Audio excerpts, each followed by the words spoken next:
The entire Serengeti comes to life as never before in Disney's The Lion King. It's now on at the Jubilee until July 27th.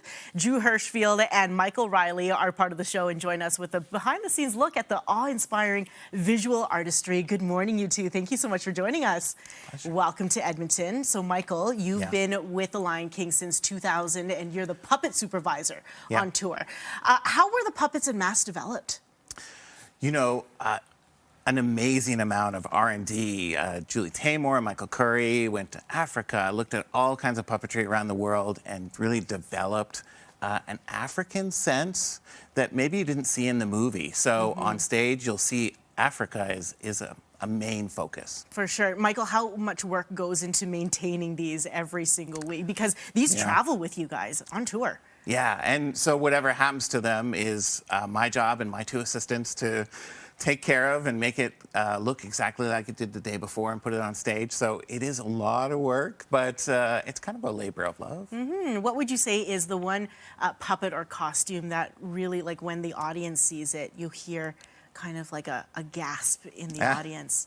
Probably the elephant. Yes. We have a full-size elephant with 4 people inside of it, puppeteering it. So it's this, I don't know, just very impressive thing that comes right up on stage, and it's a full-size elephant. For sure, and without giving anything away, but it is, you see it very early in the show, I suppose, down the aisle. Very early. Yeah, very early.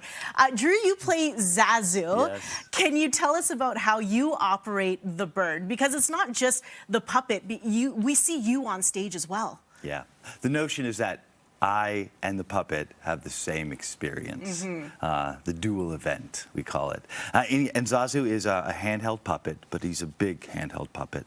I use my both hands to operate the puppet. The left hand operates the body and the wing, and the right hand articulates the mouth and the face and the eyelids.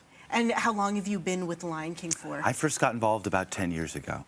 You've just nailed this role. Oh, we saw you last night, and you were absolutely phenomenal. This question may be for both of you, but when people come up to you, maybe you've seen people after the show with meet and greets, what are they most excited about when they see the show after the fact? Just the experience, I guess. Yeah, I mean, it's not a regular show where you're wearing suits and ties. You have a cheetah and zebras and all these different animals, and they're all on stage. And the way they work is so fascinating because we don't hide the mechanics. So you can kind of see what they're pulling levers, and it's very simple, but it also is kind of, you know, available to figure it out. There's a particular one that my husband and I really love, and it's almost like a bicycle that has antelope on it. And you said that this is actually what sold the show to the people who made it happen, right? So yeah, Julie Taymor actually made a tiny maquette of this bicycle with antelopes on it, and showed that to Disney, and they were like, sold. Yeah, we're in. I don't blame them. It's quite the mechanism. What can we expect to see here in Edmonton? Well, you can expect to see us do the show 8 times a week for the next 2.5 weeks. We're so glad to be here. Yeah, a lot of visual artistry, and you two, you work so hard being on the road and bringing us the show into Edmonton. We really appreciate it. It is phenomenal. It's great. Thank you for joining us this morning. So much. If you'd like to see Disney's The Lion King, you can actually get tickets at BroadwayAcrossCanada.ca.